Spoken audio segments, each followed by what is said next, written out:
Hello guys, welcome to my channel YCD innovation. இன்றைக்கான வீடியோவில் என்ன பார்க்க போகிறோம்னா, ஒரு பைக்கோட கோன் செட் எப்படி மாற்றலாம், புதுசாக எப்படி சேஞ்ச் பண்ணுறது, எந்த பிரச்சனைக்காக இதை நம்ம சேஞ்ச் பண்ணலாம், ஓகேங்களா? அந்த வீடியோவை நம்ம இதில் பார்க்க போகிறோம். வீடியோக்குள்ளே போகிறதுக்கு முன்னாடி நம்ம சேனலை யாராவது சப்ஸ்கிரைப் பண்ணாமல் பார்த்தீங்கன்னா சப்ஸ்கிரைப் பண்ணிவிடுங்க. கோன் செட் மாற்றுறதுக்கு தேவையான பொருள்கள்லாம் கழட்டி வச்சுருக்கேன். ஹேண்ட்பார் இதெல்லாம் கழட்டி வச்சுட்டு நம்ம ஒர்க்கை ஸ்டார்ட் பண்ணலாம்.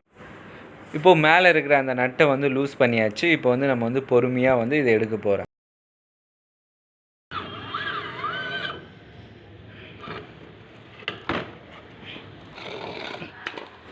இந்த ஃபோர்க் பார்த்திங்கன்னா மெயின் ஷாஃப்ட்டே பார்த்திங்கன்னா ஃபால்ட் ஆகிடுச்சு, பெண்ட் ஆகிடுச்சு.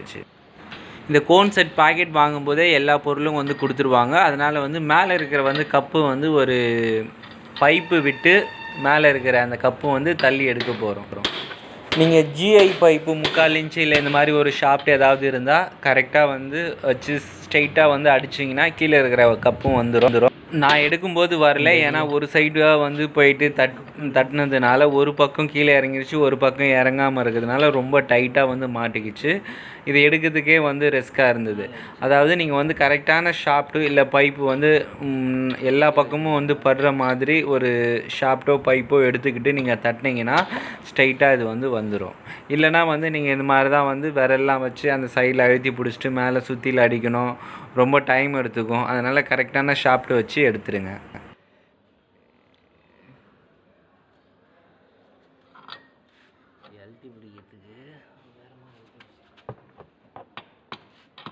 நான் டூ வீலர் மெக்கானிக்லாம் இல்லை, எங்கிட்ட இருக்க பொருளை வச்சு நான் யூஸ் பண்ணுறேன். அதனால் ஏதாவது சின்ன சின்ன மிஸ்டேக் இருந்தாலும் அட்ஜஸ்ட் பண்ணிங்க. பட் என் வண்டி நான் ரெடி பண்ணிக்கிட்டேன்.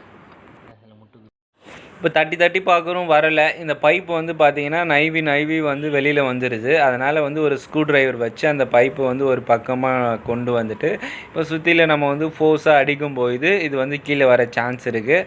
அதே மாதிரி ஒரே பக்கமாக வராமல் சுற்றி லெவலாக கீழே கொண்டு வரணும்.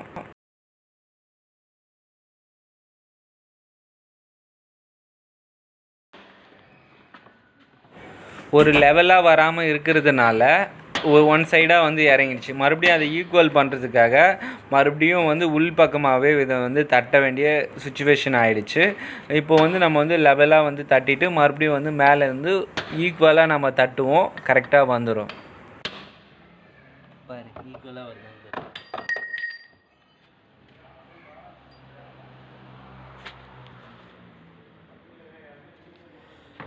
தெரியுதா? ரவுண்டா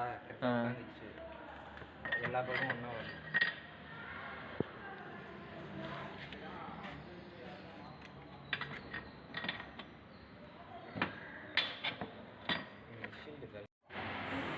கோன் செட்லாம் அடிக்கடிக்கெலாம் போகாத பொருள் தான் அது. நம்ம ஏதாவது இப்போ மாற்றுற ஒரு சுச்சுவேஷன் வந்துருச்சுன்னா நீங்கள் ஒரிஜினலாக வாங்கி போடுங்க. இது ஏன்னா பால்ஸ் ரொட்டேட் ஆகும், எல்லாமே கரெக்டாக இருந்தால் தான் இது திரும்ப உங்களுக்கு பிரச்சனை ரிட்டர்ன் வராமல் இருக்கும். நான் 3 இயர்ஸ் ஆகிடுச்சு வண்டி வாங்கி, அதனால் மாற்றணுன்றதுக்காக மாற்றுறேன்.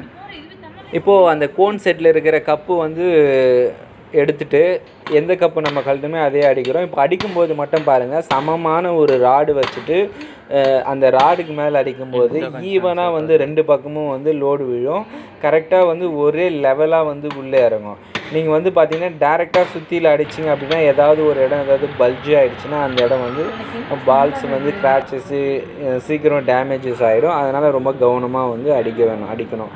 இப்போ இந்த ஷாஃப்ட்டு ரொம்ப நாட்களாக உள்ளே இருக்கிறதுனால ரஸ்ட் ஆகாமல் இருக்கிறதுக்காக அந்த ஷாஃப்ட்டு முழுக்கமே க்ரீஸ் அப்ளை பண்ணிடணும். கீழே இருக்கிற கப்பு அதில் கோன் சைடில் எப்படி நம்ம ரிமூவ் பண்ணோமே ஒவ்வொரு பார்ட்ஸும், அதே மாதிரி அந்தந்த பார்ட்ஸ் அந்தந்தில் இருக்கிற மாதிரி நம்ம ஃபிட் பண்ணலாம். இப்போ பாருங்கள், பால்ஸ் இருக்கக்கூடிய இடத்துல நம்ம ஏதாவது பொருளை வச்சு அடித்தோம்னா அந்த இடம் டேமேஜஸ் ஆகிடும். அப்போ பால்ஸ் ரொட்டேட் ஆகும்போது கிராச்சஸ் ஆகி பால்ஸ் ஏதாவது ஒரு பக்கம் தேய்மானம் வரும். அதனால் நம்ம பழைய பொருளை வச்சு இப்போ அடிக்கிறதன் மூலயமா அந்த இடம் லோடே விழலை, வேறு இடம் தான் லோடு விழும். ஆனால் உங்களுக்கு கரெக்டாக அந்த பொருள் கீழே இறங்கிட்டு இருக்கு.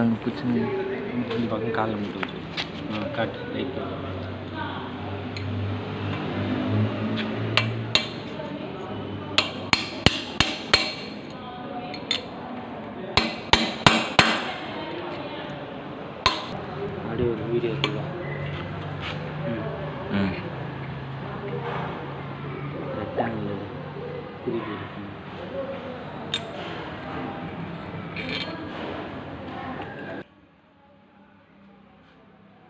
இப்போ அந்த புதுசான அந்த கப்புலாம் வந்து மாட்டிட்டு நல்லா க்ரீஸ் வந்து அப்ளை பண்ணிவிட்டு பால்ஸ் வந்து முழுகிற அளவுக்கு வந்து க்ரீஸ் தடவிட்டு நம்ம ஒவ்வொரு பால்ஸாக பக்கத்தில் நம்ம வந்து வச்சுருவோம். அந்த மாதிரி வச்சுட்டு இந்த பொசிஷனில் மேலேயும் கீழேயும் வச்சுருவோம். இல்லை இந்த கீழே வந்து வச்சுட்டு ஒரு லெவல் மேலே ஷாஃப்ட்டு கொண்டு வந்ததுக்கப்புறமும் இந்த பொசிஷனில் வந்து பேலன்ஸ் இருக்கிற பால்ஸ் மேலேயும் வச்சுருவோம். ஏன்னா நம்ம வந்து போடும்போது அது வந்து கீழே விழக்கூடாது, அதுக்காக தான் க்ரீஸ் வைக்கிறோம்.